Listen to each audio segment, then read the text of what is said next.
The views and opinions expressed on this podcast are those of the speakers and do not necessarily reflect those of the ANA or its members. On today's episode of On Scope, it's a heavyweight grudge match for the ages, as performance marketing takes on branding with special guest referee Deloitte Digital's Maggie Gross. And on This Week in ANA magazine, we learn why the EU's new policy on accessibility may make waves stateside. Finally, Ryan and I discuss Super Bowl ads because, duh. All that next on Scope.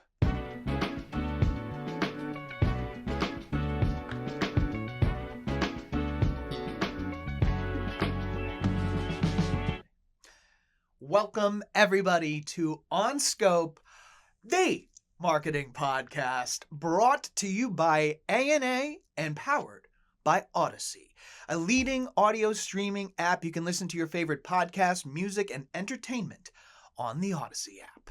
I'm your host, Mike Berberich, and with me, as always, is producer of On Scope, Ryan Dinger. Ryan, how you feeling, buddy? I'm feeling pretty good, Mike. I had myself a nice little weekend. How about yourself? I thought you might say that. I'm feeling pretty great, man. I'm feeling pretty great. You got a chance to watch the Super Bowl? I absolutely did. Of course. How could you miss it? In our industry, it's a must-watch. So the big question is, which ad did you like the most? I'm glad you asked. But before we go any further, I just think it's important to wish a hearty congratulations on a hard-fought, well-earned victory. Yes. To Kendrick Lamar. Oh.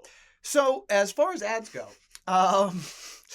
I really liked the Instacart ad. I thought it combined a lot of elements nicely. Nostalgic, at least to me. It pulled some heartstrings there. Sure. It clearly communicated what the service was in case you're, waking up and coming out of a cave and have never heard of Instacart. Mm-hmm. It very clearly demonstrates to you what it does. And really, it was one of the most memorable ads of the night for me. Oh, fantastic. And how about the ads in general? Did you think it was a pretty good slate of ads? Or I'm going to be really honest. That's what we need here on Scope. Absolutely. I was left underwhelmed, and I think I'm even being kind here. I agree, actually. I was not super impressed with this slate of ads this year. And honestly, that's kind of been my feeling now for about 8 or 9 years, Mike. I feel like the Super Bowl ad is in a little bit of a slump, maybe. It just seems like the ads have gotten very formulaic. Mm-hmm. You're sort of just checking the boxes. We were saying earlier, like, the ads feel like they can fit into 3 different categories, right? There's the nostalgia category. There's the hire a big name celebrity to get him in a crazy situation category. Yes. And then there's the publicity stunt category. Yeah. And it feels like when everybody's doing that and sort of following this formula, they become very homogenous, and it's tough to sort of pick one out from the other, at least for me. And I watch these things intently, I'm very interested in seeing, you're putting $8 million down this year. What are you going to do with this real estate, which is very clearly still valuable? Yeah. I mean, that's the part for me that is wild. You are spending $8 million to get your foot in the door to then show the creative that you presumably spent maybe tens of millions of dollars on. And yeah, I was sitting there and there were like 3 Oscar-winning actors in the same ad. And I'm like, I don't remember a thing that happened in that ad. But the amount of money and the amount of work that you went through to get that talent lineup, to just put them in silly outfits and have them interact with CGI for 30 seconds. It was wild to me. Yeah. And, I don't want to suggest that nobody that these people don't know what they're doing. Clearly they do. You don't get into these roles without having some experience, some demonstrated success, right? But as someone from the outside looking in who hasn't worked on any Super Bowl ads, I do wonder, what's the ROI on these things? They cost you $8 million. I'm wondering how you're showing an $8.5 million return on these things. How are you getting into the black? And if you're not, why are your CEO and your CFO going to care? Yeah. At the end of the day, marketing needs to contribute to the bottom line. And I just feel like what you're saying, how I felt, we're people who are into this stuff. We watch this stuff. Man. If you're watching an ad and you can't even remember what it was for, that's not good, right? That's not good. And it feels like that happens so much more these days than it did when we were younger. And we even talked about, you said earlier, "What's up?" And I knew immediately what ad you were talking about. And that's a 30-year-old ad. I Yep. can't see any ads from the last 10 years, I'll say, having that effect. 30 years from now, you can say one word and oh, that's that commercial. Yo, absolutely. And I think that, a part of this is kind of a weird natural evolution, but we've gotten to the point where the Super Bowl is such a big deal that there are agencies that only make Super Bowl ads. And if that's all you do, you're going to develop a formula no matter what. Right. Do you really want to dump all of that money into a formula no matter how tried and true and trusted people claim it to be? Sure. The other thing is, a lot of these feel like the brand is like, here's our brand, like make a Super Bowl commercial. Because it doesn't feel like the brand at all. Yeah, There's no I totally qualities of the brand if some, like Emmy Award winning person is in a neon green suit getting shot out of a volcano. Like nobody's brand is that. And you can't just make that your brand for one day. Yes. Yeah. Yeah. I mean, it's like, yeah, we talked about the, what like a good Super Bowl ad looks like. And like more than like off the wall creative, all having the big name celebrity, like it has to resonate and achieve the strategic vision for your business, right? And we were talking about the avocados from Mexico. Oh my right? God. It's a case study that the ANA did. It's an ad now a campaign, I should say, that started probably in 2016, 2017, almost 10 years ago. Yep. But we still talk about it as like what a positive Super Bowl activation looks like, because they did multiple years. They had very minimal marketing budget. They basically only could buy a Super Bowl ad, and we're like, okay, we need to maximize this real estate. And they laid out a sentence of like, here's what we want our viewers to remember. And they took the clauses from that sentence, and each year they focus on a new clause. So like the first year was, we want them to know that avocados are from Mexico. Yep. And they did that. And then the next year was like, and they're available year round. And year by year, and it's like, this ad wasn't like, a celebrity being shot out of a volcano, to use their example. It was very much just like, I mean this in a good way, a normal commercial. And it worked. It actually achieved what they were trying to do. Their business has grown exponentially because of it. Absolutely. And they didn't have to. It's an ad that doesn't fit into one of those three categories that I was talking about before. Yes. They zigged while everyone else was zagging, and it worked. And I feel like a lot of brands could learn from that example and try to like not do the thing that you're supposed to do for the Super Bowl. Like it's become too much of a formula. I know I've said it 3 times, but it's the truth. It's too much of a formula, and it's starting to now, like, you're just fading into like the noise. Absolutely. I would say this. Here's a quick way to make sure you're not losing the plot when you're putting up together. We've only got 360 days to go, folks, for your next opportunity to air a Super Bowl ad. So use the 6-year-old approach. Keep asking why. And when you run into a wall, you've run into a problem. If you asked, I actually had the privilege of talking to Alvaro Luque, who is the president of Avocados from Mexico. This was, my goodness, probably more than a half decade ago. But he can tell you why he chose the Super Bowl with such a small budget. He could tell you why he made each ad what it was. And he could tell you why he never regrets a single cent spent on the Super Bowl. Right. You need to start asking yourself those clarifying questions. And let's bring back the glory, man. Let's create some culture. This is an opportunity that goes way beyond just the attention. You've really got an opportunity to make a ripple in the ocean that is your entire consumer base. Well said, Mike. Well said. Well, thank you very much. And now, here's This Week on A&A Magazine.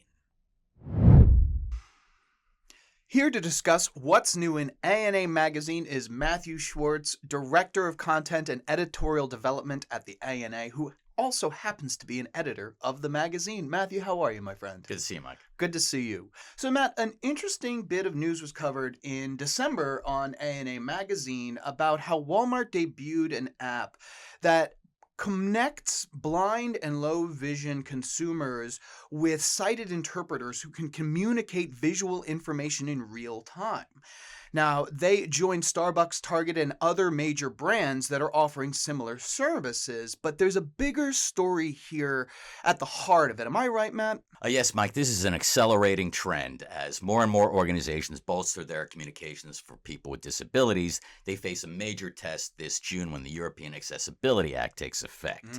And we have the basis covered in a magazine article covering this comprehensive regulation. The article features best practices on how marketers ensure that their content and ad platforms not only comply, but are designed in such a way that the assistive tools are complementary to the user experience. This law applies to facilitating consumer access to TVs, computers, and smartphones, the holy trinity, of course, for brand advertisers that want to enhance their engagement. And it's going to have a significant effect on brands that do business across the pond. That certainly sounds like a major development from here. So how do marketers brace for this change? Well, if they haven't already done so, this is a great excuse to cultivate closer relationships with their company's legal team and or general counsel. That should enable marketers to better understand national laws and regulations covered under the European Accessibility Act. Now, businesses have 3 years to ensure that their products and services comply with the common EU accessibility requirements. Now, 3 years, I'm sure sounds like plenty of time for a lot of our listeners, but I think you and I know, especially in large corporations with bureaucracies, 3 years isn't much of a runway. What happens to brands who fail to comply within this time?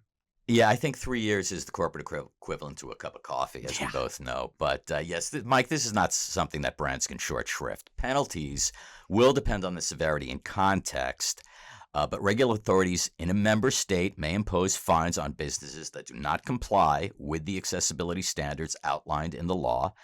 And the amount of the fine will vary based on the specific location and the nature of the violation. Ireland, for example, has said that it would put people in jail if companies don't comply. I think that might wake some folks up to the realities of today. That should focus the mind. Huh? I think so. Matthew, I'm going to ask you to put your prognosticator cap on for a moment here. Is there any potential that similar regulations cross the pond to the U.S.? Unlikely anytime soon, Mike. The Americans with Disabilities Act of 1990, of course, covers telephone and television access for people with disabilities, hearing and speech disabilities, but does not cover smartphones and computers and is not nearly as comprehensive as the EU law. But this is a pretty fluid situation that global advertisers need to keep a close watch on and probably ramp up their investments. And as usual, A&A Magazine has it covered. Thanks a lot, Matt. You got it, man. And for this article and more, as well as the weekly A&A Magazine quiz, go to ana.net/publications. All right, everybody, we are here, A&A Studios, on Scope, the marketing podcast. And I have a very special guest and a very, very, very important topic to discuss, apparently. We are just 4 episodes in right now, but 3 for 3 in the first 3, this has come up. So it is time to deep dive. We are talking short-term, long-term. We are talking performance marketing versus branded marketing. Enter the Thunderdome, and I have got with me Maggie Gross, principal at Deloitte Digital, to help me break this all down. Maggie, thank you so much for being here. Thank you, Mike. Thanks so much for having me, and thanks to the listeners for tuning in today. Nice to meet you all. Oh, yes, they are charmed, I am sure. So let's just dive into this because we've got a lot of ground to cover, and I really kind of want to let this conversation breathe. So specifically through your lens at Deloitte Digital, what is the state of performance marketing versus branding in the current climate? Yeah, great place to start. And interestingly enough, I think that word versus is the pivot point. Mm-hmm. I think, so for context, where I've been before joining Deloitte, I've been at media agencies, digital agencies, traditional agencies, working with clients really across all of the different briefs they might give their agency teams. And so I've seen brand-focused briefs, I've seen performance-focused briefs, and now at Deloitte, what I'm seeing more and more is clients have a desire to not pit these two things against each other. They recognize that, measurement is possible throughout the funnel, and they really want to be able to track attribution and what's working and what's not working. I think they still sometimes will find themselves getting siloed just because there's different teams that have been set up client side that are either brand focused or performance focused, and they're sending out RFPs differently. Or they will already have agencies that they really like and trust who will, have a bias. And I don't mean that in a negative way, just like a general, we all have biases. Absolutely. We'll have a bias towards one or the other. And so I think everybody agrees that they are not averses, but people have a really hard time unlocking the silos that have been built, before their time even. Yeah, absolutely. Fun little fact for our listeners. Both Maggie and I came from the same agency before the jobs we're currently at right now. Yep. And one of the very last things I was working on back then, 12 years ago, was attribution. That idea of what is really happening out in the world and how much of my marketing is really affecting that. Yeah. 12 years later, we are still trying to crack that We're still trying to nut. figure it out, yeah. So you framed it very well there, and I've been using versus very specifically because it seems like in a lot of organizations, it's a zero-sum game. And you put it very well that people are stepping into the silos that were there before they even started. What are the origins of all of this siloing around these two very vital pieces of whole marketing? Yeah, I mean, so when I think about the origins of why we didn't build it right the first time, I think back to the traditional agencies, the agencies of the Mad Men era, and they were set up to make, beautiful TV, print, radio, and maybe some out-of-home ads. And they staffed themselves with creatives that thought like directors and producers, and they, did an amazing job building client relationships.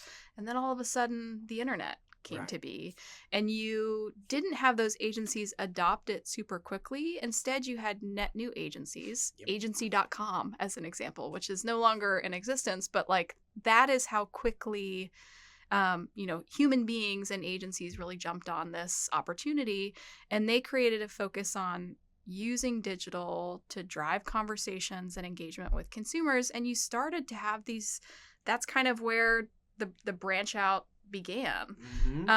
Those agencies then hired people who were trained in certain ways, told by their leadership that, this is what our job is, this is what our focus is, this is what matters most to us and to our clients.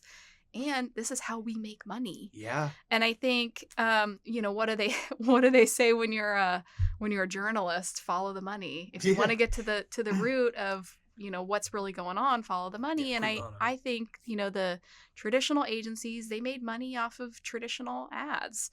The digital agencies made money off of digital ads. And I even think back to when I was personally at a digital shop.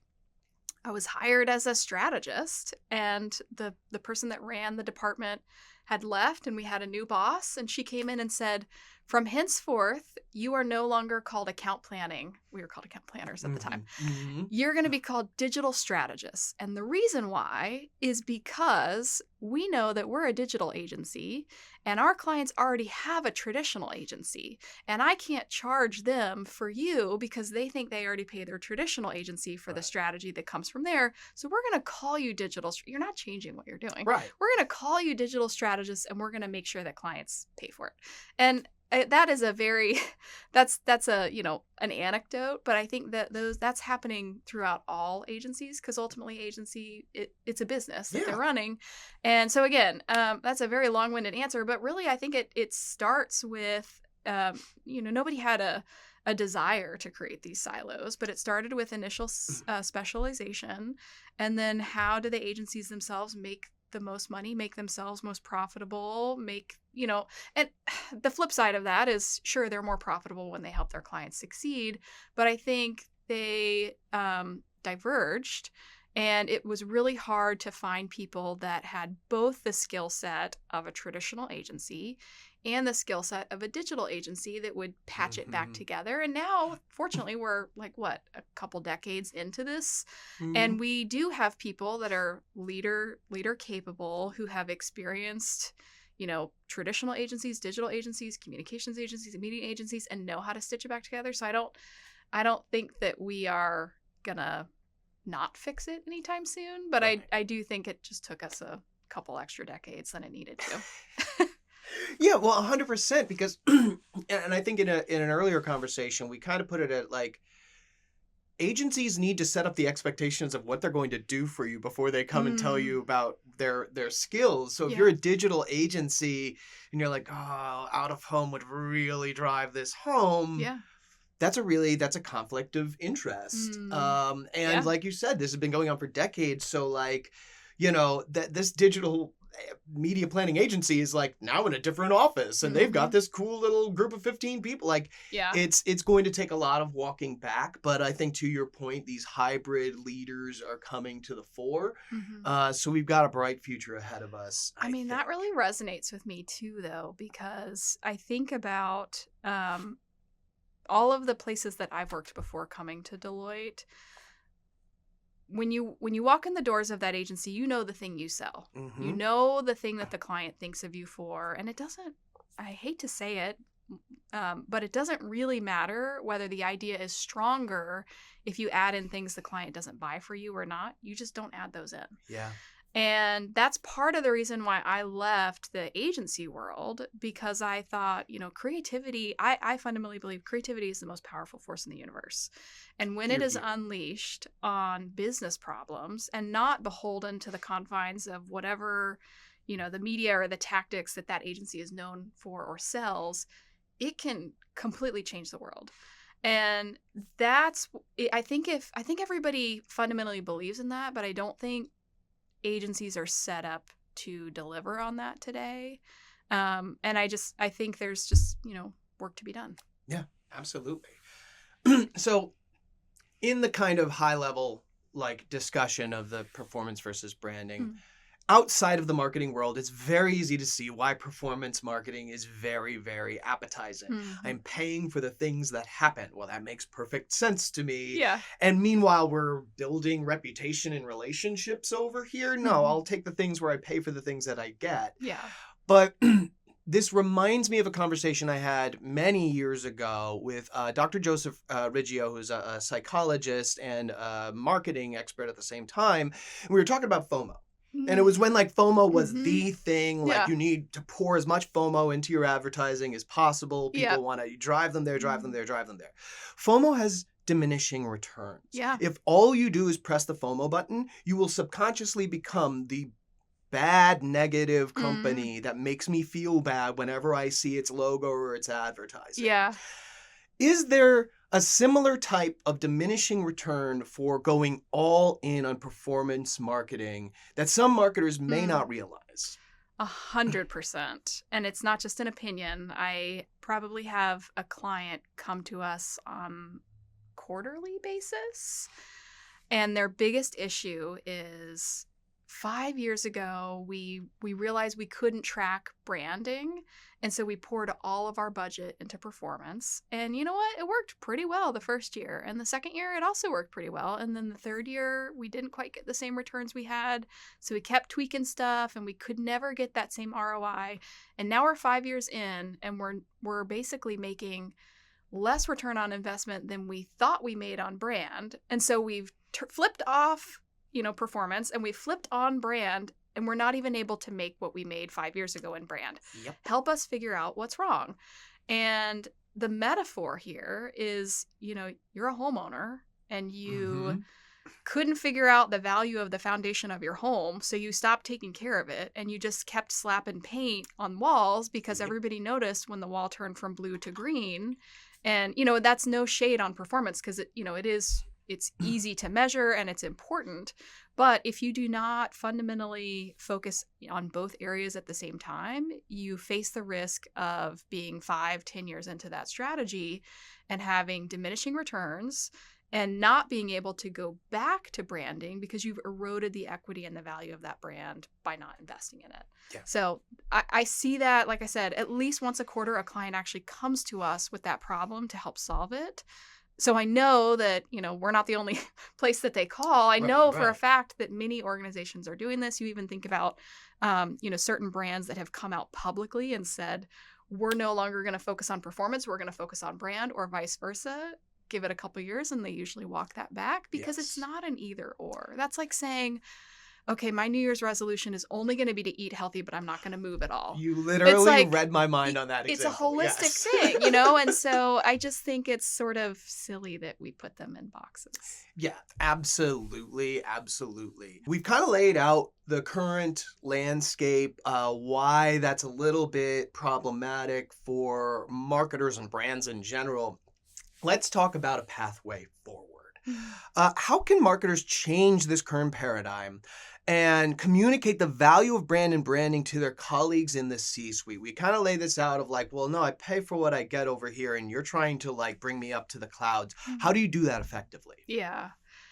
And there's not an easy answer. And if you're a CMO, it's going to depend drastically on the organization you work for and probably even the category you work within. So, as an example, we've worked with clients in life insurance, and it's a vastly different way to track attribution for life insurance. That's sometimes a multi-year consideration phase. Oh my goodness, yeah. Than, an online software update that it's easy to track and measure. But what I tend to think about, the way CMOs should probably go in and have this conversation, or anybody in the marketing organization, is realize the hard truth is that sometimes your peers see you as sitting at the kids' table. They may invite you to sit at their table, but maybe when you're not in the room, they say, the adults are now here. And I don't want to make, your listeners cringe a little bit, but that is the reality that sometimes I hear, not from, other leaders in the organization about their marketing counterparts. And it's rooted in the fact that marketers are wonderful storytellers, but don't always have the data to back it up. Yes. So I'm a big proponent believer in everybody's superpower is also their kryptonite. That storytelling capability that marketers have can also be seen as kryptonite because it can be perceived as you come in and you talk this big game and then there's nothing to back it up. And so that's the gap that I think most marketers really need to work on. Coming in and proposing what they think is, this amazing vision of both a brand and performance-based marketing plan, and then talk about how you're going to measure it. Talk about the role that your brand equity tracker, if you have a brand tracker today, can play in that. How you can do a better job of not just measuring, do people know that our brand exists, but does that actually translate into consideration and down funnel behavior? And then if you've already got performance campaigns, how do you layer that more up funnel? Is not only the ad causing somebody to click through, but is it actually driving positive perceptions of us as a brand? And it's that connectivity and that vision. And then the last thing I'll say is managing expectations with that data. So if you're in an organization already who is quite focused on performance and you're trying to convince your counterparts to take a different approach, you need to set them up to manage those expectations that you're not going to see the same results that you saw right away with performance. And it could be 18 months. You kind of have to set those expectations as a co-leader that's, being held accountable to this. But I think usually if you can tell them your plan for measurement, express some benchmarks of what's achievable and what you'd like to do, most of the time you'll get receptivity from them. And I think you'll actually walk out of that room being seen as, finally one of the adults. Yeah. Because, they'll feel like you're speaking their language. Yes. And you took the words out of my mouth. Like you're having the adult conversation in period. Yeah. Like you're, an analogy that kind of sprung to mind when we were talking about this earlier is, sometimes a sports team is like, okay, we're in a rebuilding phase. We might not win for 3 seasons, but we are building a champion in 5 years. And obviously fans don't love to hear that, but it's at least a thing that's understandable. It's not the craziest thing you've ever heard. I feel in the brand and organization world, that is like, no, we're not going to slow things down so that ultimately we can build a more stable thing, or at least it's something that needs to really be championed by the marketer. I think that you put it like, listen, This isn't going to be roses. I think marketers by nature are a little bit people pleasy. Yeah. And you can't just do that. You cannot go in with your colleagues in the C-suite and just make them happy. Yeah. You yeah, know, you you've have got to to be be able the to have real those hard stuff. conversations. And even back, I really love your point about FOMO earlier. And I think it's similar to the conversation you're having. If you are talking about why to continue investing in performance, that's a FOMO-based conversation. That's a, I think I can eke out another 0.05% ROI, and if we don't put a little bit more money in, we're gonna waste that. I believe that the opposite of fear is hope. I love that. And if you are going to help people understand how to shift out of maybe a fear-based mentality of how do I eke out the extra, ROI, I think you have to give them a vision and a hope of what can be in the future with, the ability to measure that. But I think that's the shift for marketers to make is what can we achieve that's going to create that hope and that ambition and get us all on the same page and we're working together and we feel good about it. I love that. And that's where your storytelling superpower fits in. Get the data, exactly. get the business knowledge, and then make them feel hopeful the way only a true storyteller can. Yeah. It's powerful, that superpower, if you can harness it properly. Absolutely. So we touched on this a few times, but I want to zero in. How does measurement play into all of this? Yeah. So, I think it's fundamental. So if we are thinking it's not an either or, the way that I tend to frame it is, the customer journey is, really just the funnel on its side. They're one and the same. And so you need to think, the funnel right now is maybe learn, shop, buy, use. Okay. Kind of boring and basic. That is not actually the way a real person purchases. No, customer journey is linear. Nobody makes decisions in isolation. And the reality is we actually, in a digitally enabled world, even in traditional media, have the ability to track and measure people throughout all moments and phases of their journey. Absolutely. Turn that on. Turn it on when you're in the awareness phase, the learn, the shop, the buy, the use, and don't be afraid at all of the nuance and, detailed analytics that you're going to get. Hire an amazing analytics strategist that can parse through it and not just tell you what's true, but what's interesting about the insights. So, measurement is foundational. Actually make sure that you have the right, MarTech tools so that you can actually track and measure.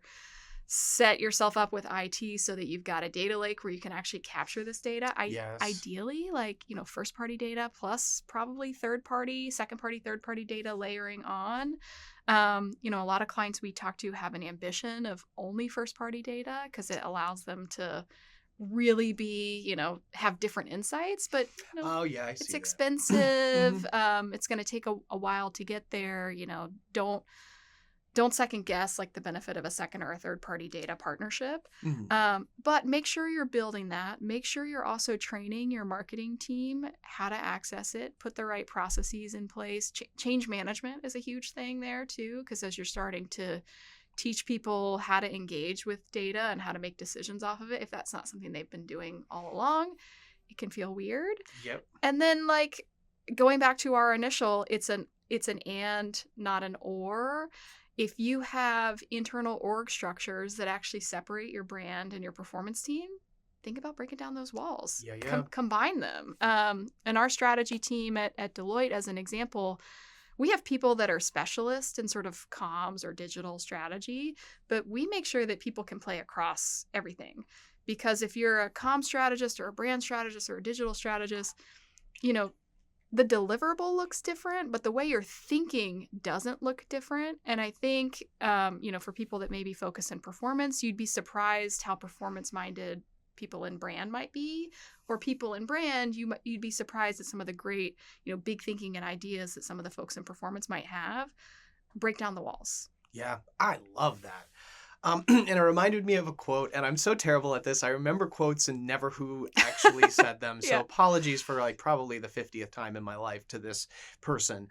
But I heard at an A&A event once that your brand is every single touch point you have with your consumer, period. I think that's Jeff Bezos. I've seen that on a slide too, and I've attributed it to Jeff Bezos before. All right. But who knows? All right. As Jeff Bezos has famously said. Maybe we'll have to we can fact check that later.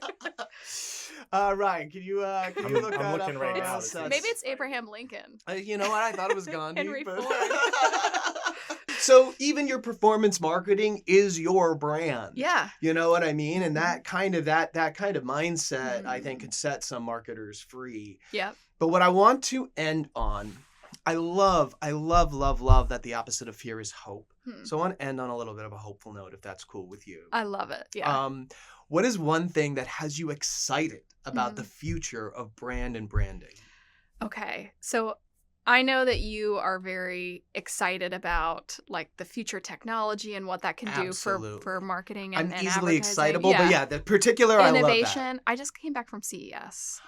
Amazing. And I went to CES because I also lead the marketing for our consumer sector as a whole.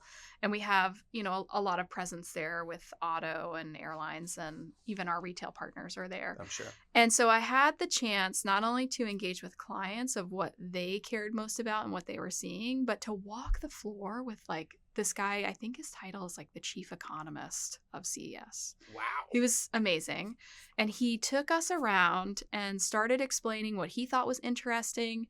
And first of all, I loved his perspective. But what I came away with as a marketing-based thinker is, wow, all of this technology, probably most people are walking this floor and thinking, this is going to fundamentally change how people live. And I came away thinking, this is going to fundamentally change how marketers can reach people. And for me personally, the thing that I'm still waking up at night over are software-defined vehicles and the sort of technology and reachability of a consumer now in their automobile. We have weirdly same, because that has been the thing that has excited me for like 3 years now. It's crazy. When it becomes just a platform for everything, when it's a media platform, your car's a media platform. It can be. It's ridiculous. Okay, so I also saw these completely see-through, actually TV screens. So imagine, you walk into a building and the glass doors that open and close are completely see-through, and then you can flip a button and it turns into a television.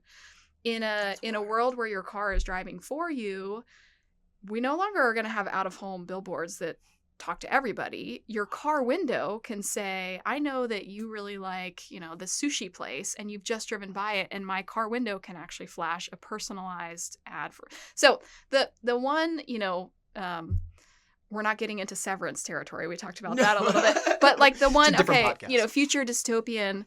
What I think will be the mantle of responsibility for marketers in that new world is that the car previously has been a private third space that was kind of off limits. Yeah.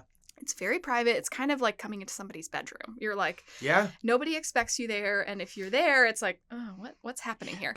So consumers are not going to want brands that are just using this as a platform to get share of voice and to shout at them. Yeah. What they're actually going to want is shared utility and shared experiences. And I think that shifts how marketers are going to actually be thinking. And to get back to fully landing the plane of this podcast, it's going to completely eliminate the silo between brand and performance in the end. So I'm very excited about that, and I can't wait to see what happens. Maggie, this has been such a phenomenal conversation. It has been my pleasure and privilege to have you as a guest here. I feel the same way. On It's Scope. been amazing to work with you. So thanks to the listeners. Thanks, guys. And there we have it, another show in the books. I'd like to thank my guest Maggie Gross for what was a spellbinding conversation around this fallacy of performance marketing versus branding, going back into the origins, kind of discussing what we as marketers can do about it. All really, really good stuff. I hope you had as much fun as I did. Maggie was an absolute pleasure to have in the studio. And now it's time for your moment of marketing meditation. And since we're still in the afterglow of the Super Bowl and, based on that conversation Ryan and I had earlier in this episode, I'm going to use a quote from Mr. Kendrick Lamar. We all get distracted. The question is, will you bounce back or bounce backwards? Think on that, and I'll see you next week.